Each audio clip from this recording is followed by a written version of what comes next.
Drag Race Thailand Season 3 finds new and inventive ways every week to utterly disappoint me. Hi, hello, welcome back. We are talking about Drag Race Thailand Season 3, Episode 8. This is the Makeover Challenge. Girl, I mentioned last week that I am pretty much hate watching this season. That hasn't ended this week. And I have given up all hope that this season could ever be anything good. And I see so few people talking about Drag Race Thailand online. I'm led to believe that most people don't even realize that this season is happening. And with good reason, they probably should never perceive it. This to me is one of the worst Drag Race seasons that I have seen in a very long time. And I watched All Stars 8 from start to finish. So let's dig into this episode, and I'm gonna be complaining the whole time. So don't expect anything nice. Gigi is finally out of the competition. I've been thinking that she needed to go for a couple of weeks now, and the girls kind of seem in good spirits about it.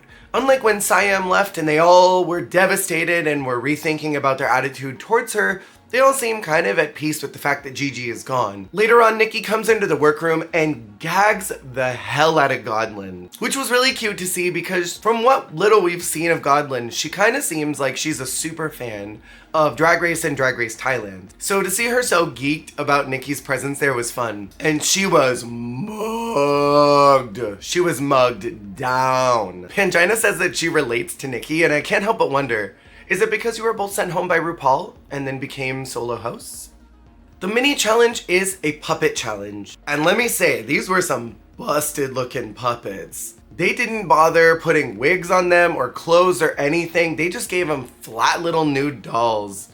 Which, like, come on. Again, is there no budget this season? And this was a really rough puppet challenge. No one was really funny and no one captured the essence of the queen that they were parodying. A lot of them did these weird voices that I didn't connect with or find funny. And maybe it was actually funnier in the moment, but I felt like a lot of the jokes were not things that we have seen as an audience, but rather some inside jokes that have happened among the cast. And I think that leads to the major crux of what has developed as the ultimate problem of Drag Race Thailand, and that's that the edit does not support us knowing these queens at all. We're in top 5, and I'm thinking back to some iconic seasons. I knew so much about Jinx, Alaska, Roxy, Violet, Ginger, Pearl, Kennedy, Katya, Cracker, Aquaria, Cameron, Eureka. I'm thinking of these big top 5ers that we knew so much about them by the time they made it to the end. About their drag aesthetic, about who they are as drag queens, what they stand for, what they like, what they don't like, their petty interactions, their friendships in the room, their life outside of the show, what they do in their home bars,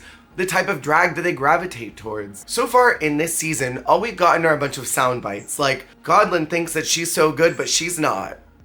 ZP is beautiful. Smiles. And that's really it. We've gotten a lot of surface level dialogue, and I know that these contestants had to have given them more. What little I can pick up from the edit suggests to me that Godlin is a super fan of Drag Race, and that's kind of it. From what little I know about ZP and Spicy, they seem to be friends outside of the show, but none of that has made it to the edit. From what little we know about Frankie, she's a weirdo, but we don't know why she's a weirdo. We don't know where that comes from or where that has developed. For all intents and purposes, we knew more about Siam than we did about any of these contestants. We knew more about Benze than we knew about any of these contestants. They were really open and vulnerable and raw, and so their interactions in the workroom actually made it in the edit to us as an audience, so we can kind of get to know them a little bit better. But what realistically do we know about any of these contestants? And so when it comes to a puppet challenge, we should be able to laugh and giggle and joke and understand, oh, this is why this is funny, XYZ. But that's not what we're getting. The edit is very similar to Drag Race Holland Season 2,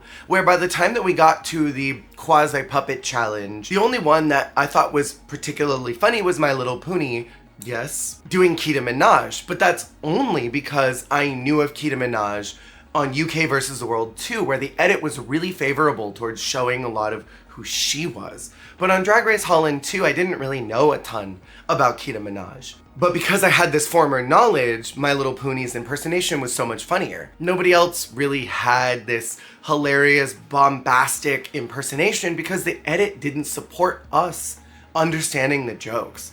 And that's what the problem is with Thailand 3. These jokes don't translate because they don't make sense for what we've seen. When Frankie is making these weird comments about ZP having abs and big masculine chest, which comes off a little gross. We don't know why that's funny, but the girls thought it was funny. There had to have been something in the workroom said that we just didn't see. And so none of these jokes really worked. Not for the edit, at least. Not for what we are perceiving as an audience. Spicy won the mini challenge somehow, and this is the moment I knew that the episode was going to be very heavily handed towards Spicy favoritism. It was to give her an advantage so that she would be able to get the best makeover contestant possible, because her drag is not up to par to everybody else in the workroom. And so any advantage in the challenge might propel her to a safe spot rather than a bottom 2 spot where she would likely land. And what's upsetting is that this was my favorite prompt that we've had probably in a very long time for Drag Race. Getting some guests from Bangkok Pride, people who put together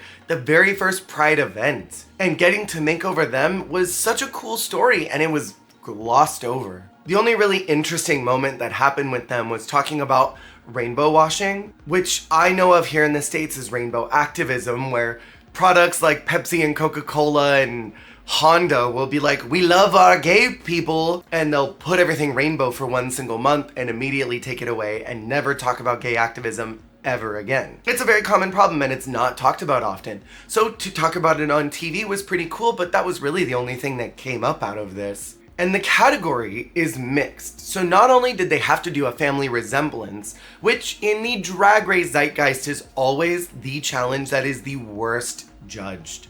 Look at any Drag Race makeover challenge that is judged by Rue or Michelle in the case of UK Season 4, and tell me when those challenges ever felt fair. The makeover challenge is an opportunity for production and the host to take whoever their favorite is and give them inconsistent critiques with everyone else to put them into a safe position, no matter how bad they did. Like in season 12, season 13, season 11, a lot of the UK seasons, Down Under, and I'm thinking about these moments where queens that did objectively bad ended up in a safe place because their critiques did not line up with everyone else. They would say, you both look so different, but somehow it works because your performance was great. And then they'd turn to someone else and say, you both don't have any resemblance at all to each other. You're in the bottom, but you're safe, even though you didn't look anything like each other. And since this season has been trying to be a copy pasta of mainline Drag Race, I was already expecting it to be terribly judged. And I do have to commend the production team of Drag Race Thailand Season 3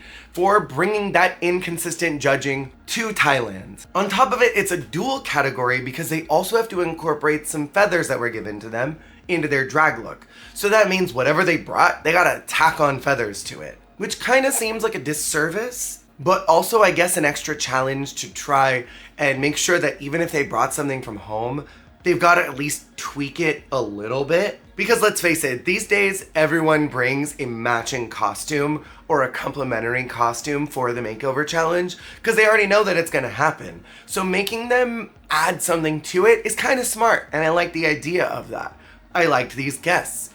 I just hated the episode and the production meddling. So let's talk about these looks really quick. We've got Godlin and Dee Dee doing matching ponytails. Pretty similar makeup, and I love seeing Godlin in something a little more severe like this. And I really do like the feather incorporation here. This was overall a high look. I think the prints and patterns of this fabric didn't really lend itself to the most flattering silhouette I've ever seen, but I liked it nonetheless. Next up we have ZP and Jezzy. Oh girl, Srimala's back. They looked a mess. These prolapse boils that were all over this dress were hideous. And these random feathers that were tacked all over the dress were awful. It was like, I guess I'll put them here and here and here and here and here. It was like she was decorating a Christmas tree for the first time. I don't know what was going on here, but it was not good. And also, they had no family resemblance whatsoever. I mean, the hair was kind of similarly styled, but it still wasn't good. And the makeup was nothing alike. These were some of the most mismatched in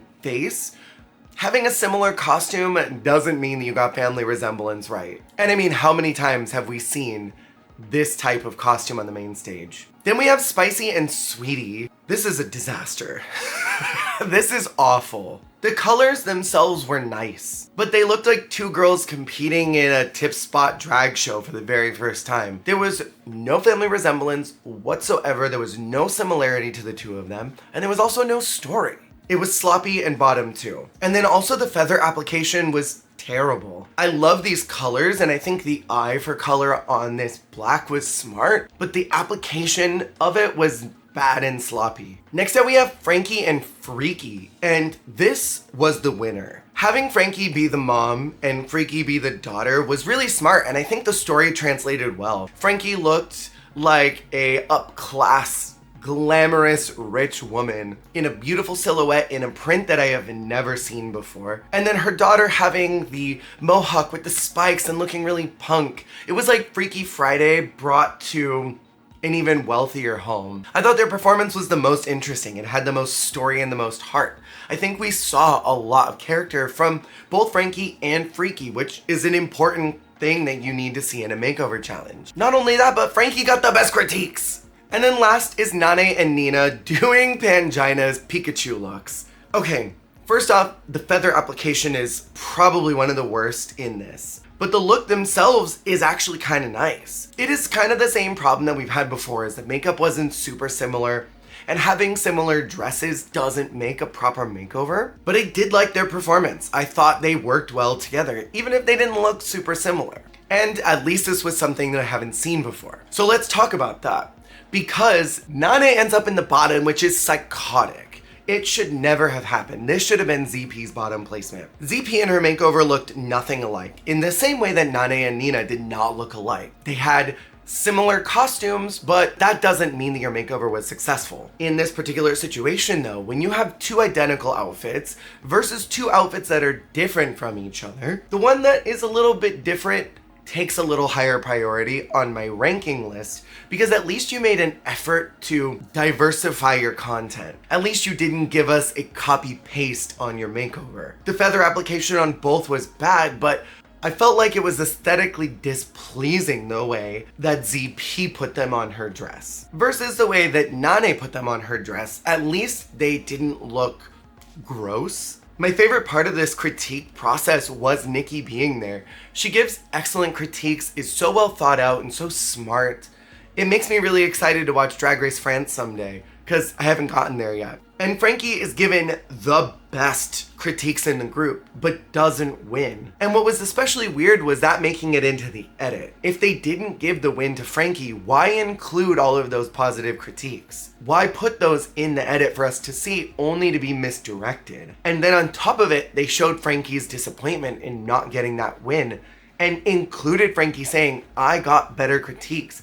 I got more positive critiques than Godwin did. And that undermines the judging. So why did that make it in?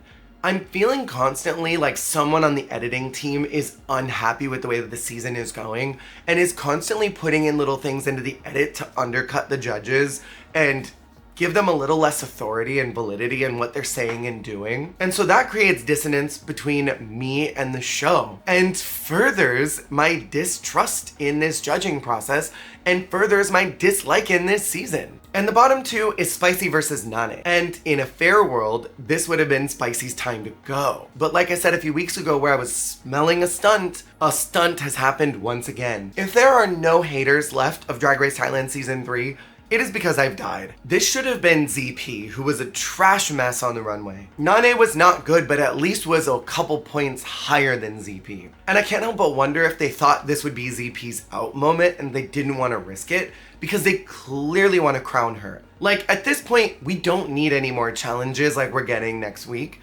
Just crown ZP because it's so obvious that's what they want to do. We all saw All Stars 8. We know that production will get what it wants.